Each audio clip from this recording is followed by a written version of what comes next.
right, so this is 6.3, which is conservation of angular momentum. Last time we learned that angular momentum is given by the letter L, capital L. And we said that angular momentum is the moment of inertia, or the rotational inertia, times the angular velocity, I omega. Now, these questions are going to talk about the conservation. Now, the word conservation means that it is the same before and after, that you have exactly the same amount. It's not created or destroyed out of nothing. And so there's two conditions here. The first one is asking, under what condition is linear momentum conserved? So when is the initial momentum equal to the final momentum? Or another way of saying this is, when is the change in momentum 0? That's the question. Well, we know that the change in momentum is the impulse of the system. And we know that the impulse is equal to the force times the time. So if you have no net force on the object, then you have no change in momentum. So the conditions in which momentum is conserved is when the net force on the object is 0. When we're looking at the secondary one here, it's saying, when is the angular momentum conserved? So another way of saying that is, when is the initial angular momentum equal to the final? Or I can say that the change in angular momentum is 0, or the impulse is 0. So same as before, the change in momentum has to be the torque times the time. And so just like before, the condition in which there is no change is when the net torque is equal to 0. When you have no outside forces that are creating this change in rotation. So on this example, it says, explain how rotational inertia and angular momentum concepts apply to the following scenarios. So the first one is a guy in a chair with weights who spins faster as he pulls his arms in. The same thing is going to be applying for an ice skater. Whenever they do a triple axel, they tuck their arms really close to their bodies and they're able to spin really quick. Or when you have the spherical toy that spins faster when you pull the string and make it smaller. So if you haven't seen those are the toys that look like this, and then you pull it, and then all of a sudden everything collapses in like this, and it's really small. Well, in all of these scenarios, you are taking that mass and you're pulling it closer in to that axis of rotation. So all these, you're pulling the mass closer to the axis. Really what that's saying is that you are going to decrease the rotational inertia, because we know that I is equal to the sum of the mass times the radius squared. So if you decrease the radius, you are decreasing the angular inertia.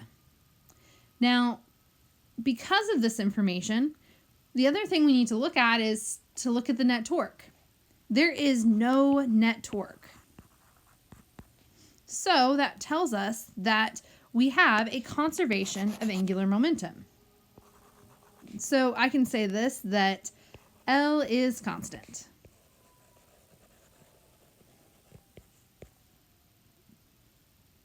Now, since we know that L is constant, and we know that the initial angular momentum is equal to the final angular momentum, I can say that the initial inertia times omega is equal to final times final omega. Now, this is helpful because we know that if you decrease the moment of inertia, like we did in this scenario, then what has to happen is, to keep this constant, since this is getting smaller, the final omega must increase so that this ends up being a constant number. So what this tells us is that the angular velocity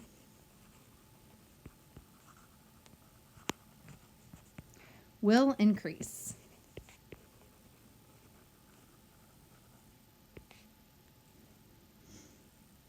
Now, you've probably seen this before. If you're spinning around and around in a circle and you pull your arms in really close, it's easier to spin. And you can spin really, really quick. If you pull your arms out, then it's a little bit harder to spin, and you're going to spin a little bit slower. And so if you were in a platform that there's no friction, there's no outside force, the only thing affecting it is that moment of inertia, then as you increase or decrease that moment of inertia, you will decrease or increase your angular velocity. They are inversely related. So as one increases, the other decreases. Here's another example. Pulsars are stars in space that rotate very fast. It takes Earth 24 hours to rotate once and the sun about 26 days. But a pulsar can do one full rotation in 1 to 2 seconds. Explain how this could happen. Well, a pulsar is a star that has collapsed.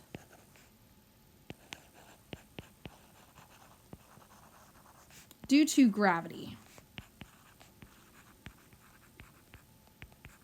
So it has a whole lot of mass, but once it collapses, that size gets way smaller.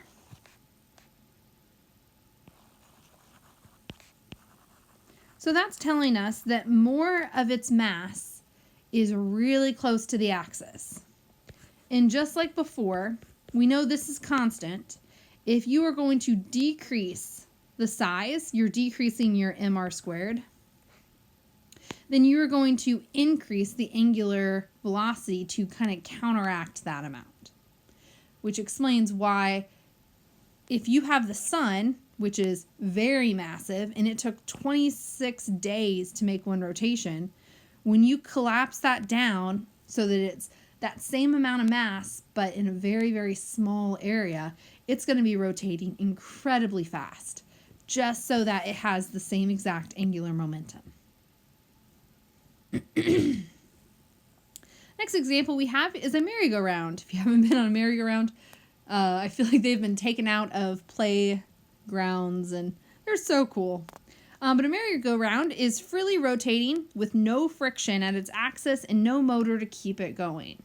Now, if you have a good one, you can kind of spin it and it will go for quite a while. It's not so great, it'll have some friction. But we're going to say this is completely frictionless. So what will the merry-go-round do if you just stand where you are and do nothing? So if you stand on the merry-go-round, your friend comes over and goes ahead and gives it a push to get it moving, it's going to stay at that exact same speed forever. It's not going to change. If you step on it and no one has moved it, then it's going to stay at rest. This is Newton's laws. An object at rest stays at rest, an object in motion stays in motion. It's going to have the same exact omega, same exact angular velocity. Now, what if it's moving and we want it to go faster? Well, there's several different things you can do to cause it to go faster. One would be if you stand on the outside, walk to the inside. So I'm going to say walk towards the center. This is going to be exactly the same thing as what we did up here because you're taking something that has a lot of mass away from the axis. You're standing on the edge and you're moving, so you're given some amount of angular momentum. Then when you walk inwards, you're going to be taking that and you're going to be decreasing your angular inertia. And when you do that, just like we did over here, if you decrease that, you have to increase your speed. So that's one way. Another way to do it is since we know that we have to have the same angular momentum before and after, if you decide to walk in a circle opposite the spin, then what you're doing is you are giving some momentum in the opposite direction. And since you have a conservation, you have to have exactly the same before and after. So if you're walking in the opposite direction, you have this negative momentum that the actual merry-go-round is going to have to overcompensate to make up for what you did. So we are going to say walk in a circle opposite of spin. again, we need to have the same total momentum.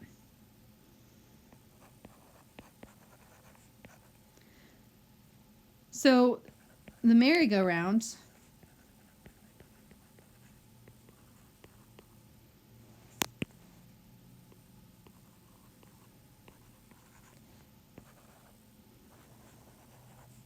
needs to overcompensate.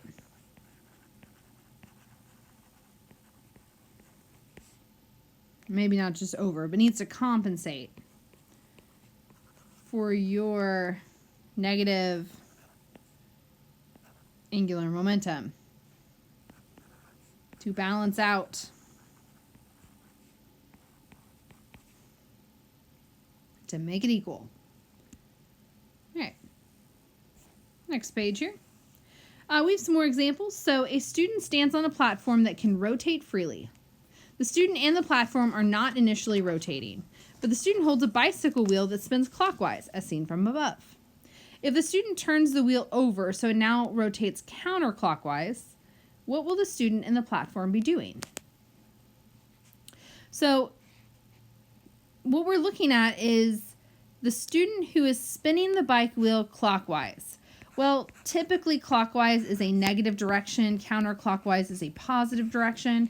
Again, you can set that however you would like. That's just the typical standard that you see. You can use the right hand rule for this, where if you rotate your hands in the clockwise fashion, if your thumb points up, that's positive.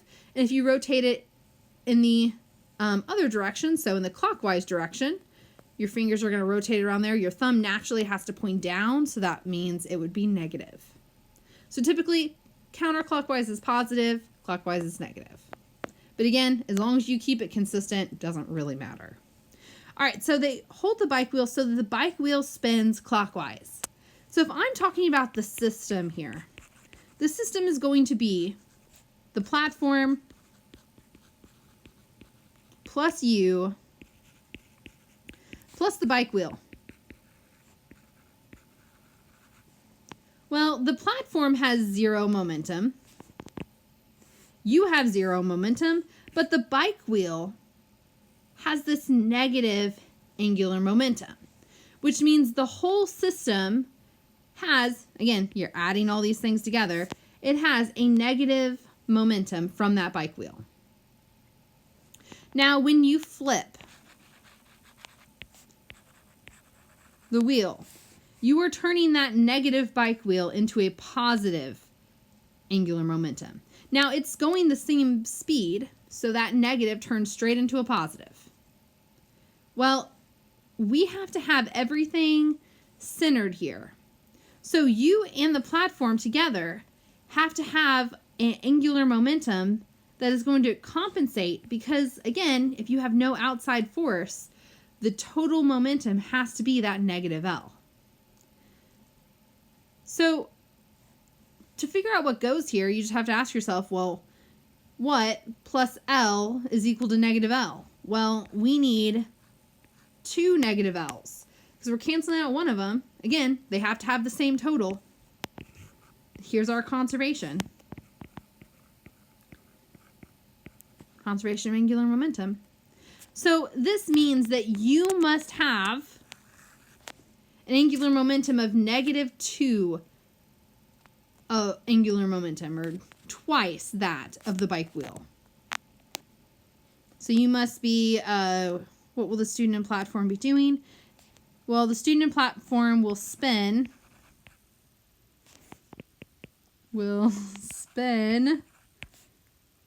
again, negative, so we're going clockwise with twice the momentum of the bike wheel.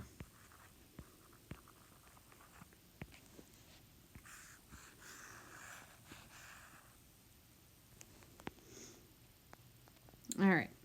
Next thing we have is this fancy apparatus. So this is a pipe with a string in there, and attached to the string is some sort of bob, some sort of mass of mass M. We know that the end of the string has radius r, so from the center of our tube to the mass is radius r. And we know that it has an angular velocity of omega naught. Determine the following: the rotational inertia of the bob on the end of the string. Well, typically you don't do it this way. However, when you have a point mass, it is one object some distance away from the radius, it's actually pretty easy to find the moment of inertia. It's just the sum of the masses, which is simply one mass, times the radius squared. So the moment of inertia is quite literally mr squared.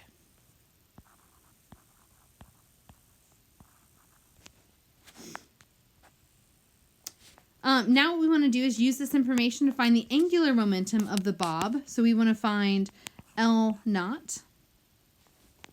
Well, we know we have a couple of different things we can do to find this, but the easiest one is to say I omega. Now, this is going to be the initial moment or angular momentum as well as the initial angular inertia. We do know what I is, so we can go ahead and plug that in. So we have mr squared here times omega. This would be the initial angular momentum. Double check, making sure we're using the right variables. We can use m, we can use r, we can use omega, so we are good to go. The last is the kinetic energy. We know kinetic energy is going to be either translational or rotational. In this case, it is rotating about a fixed point. So we are looking at the rotational kinetic energy. That's going to be equal to 1/2 I omega squared. And now we're just going to replace what we know. So we know that I is going to be our mr squared, and omega is just omega naught squared.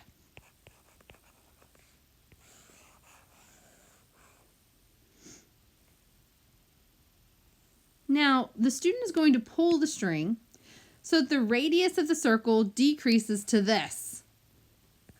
So I'm going to say r prime, so for the new radius, is equal to r over 3, or 1/3 r, however you want to write that.